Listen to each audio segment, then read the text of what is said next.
Hello everyone, today I'm here to review Venn. This is the brand new competitive or cooperative party game featuring art and a Venn diagram. Let's jump in and see what it's like. The crux of the game is that you're going to be, in the competitive version, splitting into two teams and using these art cards to sort of actually hint to your team what the words are. Now there's a really cool system here that they use. So there is a scoreboard down the middle with 1 to 12 and you put these double-sided word cards along that track. So you've put 4 cards along, they've all got 3 words, and that gives you 12 random words. Then each team will draw a numbers card. That's going to tell the person that's going to be giving the clues the 3 numbers on that list of 12 that they need to be hinting at. And then you start creating with a sort of deck of art cards, which are also double-sided. You're going to be using those to create hints using a Venn diagram. Now, if you don't know what a Venn diagram is, it's one of these sort of things with 3 different circles, or more or less, but in this game, 3 circles, 3 different colours, and you can effectively say that each of those colours is one of the 3 words you're hinting to your team. Obviously, you don't tell them what the words are. You put a card down on one of those sections. If it's only on one colour, then it's just to do with that word. Where those circles overlap, if you put it on one of those, you're saying it is to do with those 2 or all 3 words. And that's how the Venn diagram works. So you slowly sort of placing these art cards out, and they are weird and wonderful. They are very peculiar. Think Dixit style, but more, rather than more artistic, it's more sort of a jumble of oddities and different things that just don't go together but really create opportunities and very weird things. So like we had the word giant, and in one image there was, you know, a giant animal, another one there was something small and something big next to each other, and you can try and hint that way. Now the game play as you're doing it, you're placing all of these down as quick as you can because you want your team to sort of call out Venn and guess the words. Why? Each word that your team guesses correctly, you're going to get a point. And if you've called that sort of end of the round, then if you get all 3 right, you get a bonus point. And it's, well, 1st to 12, you can shorten that, you could lengthen that, depending on what you wanted to do.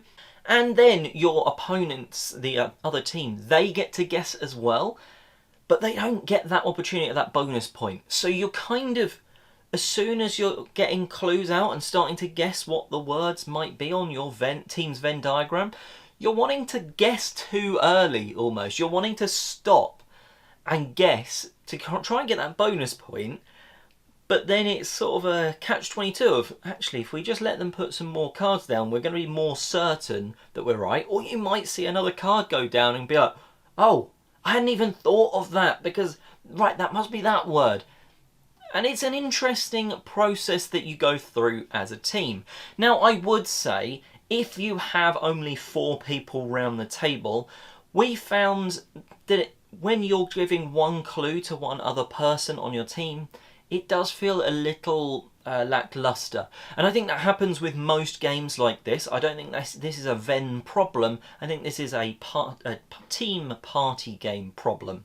Of if the clue giver is giving a clue to one person, they've got no one to discuss with. So it does feel a little bit like you're very distant in the team. You're giving clues, the other person's waiting for the clues. Once you've put the clues out, they're then trying to work it out. And not having someone to talk with means that slows down a bit. As soon as you've got more people than that, then obviously it speeds up and you get that sort of interaction and the game works that bit better.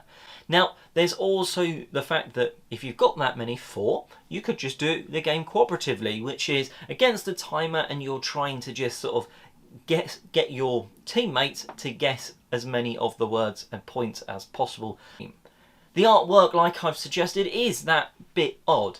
I think some people will see it and really sort of be drawn to it, like with Dixit style artwork, and other people are going to be like, I don't know how to make a clue out of this. Now, for those people, maybe you take the first round as giving clues and they can see maybe some of the logics. If they can't see it once you've given them the words, they'll probably be like, oh, now I get it, and that will help them on. And you get that sort of fun interaction of, what the hell are these clues supposed to mean? And a bit of a head-scratching puzzle, and then you kind of get that sort of breakthrough of, oh, that's what you mean. Now, whether you get that and get the point, or you get that after they've told you what the word is, there is normally that realisation of, now I see what the link is. And that's something that the art cards do really well. There's a huge deck of them. And there's a nice, neat feature in the game where it's split into thirds.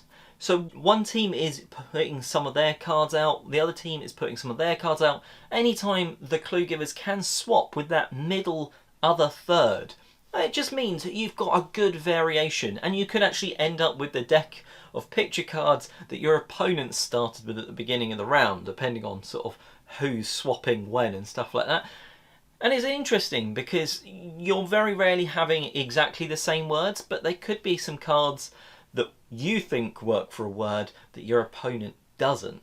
And that's, again, another really sort of interesting side of Venn.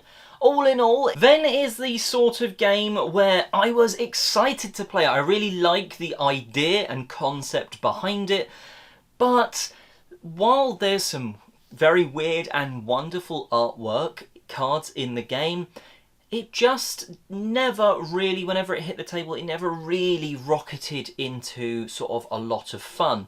And I think that's partially because it's a party game where it's actually normally quite quiet. For the person playing clues out, it feels a bit like in Mysterium style of games where you're the clue giver and you're not allowed to talk to your team. Whereas the other side of the team, they're often staring at the word, scratching their head and going, could this mean this? Could that mean that? I really like the weird and wonderful card art, and I think some people will really like that. Others might not vibe with that too much. And I think there's so many party games out there. You can't do necessarily wrong with Venn, but it might struggle to actually sort of hit the market and really be wanted to get to your table.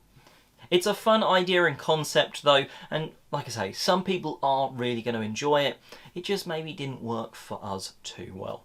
Anyway, that is Venn. Thank you for watching, and until next time, check out other news, reviews and stuff on the channel.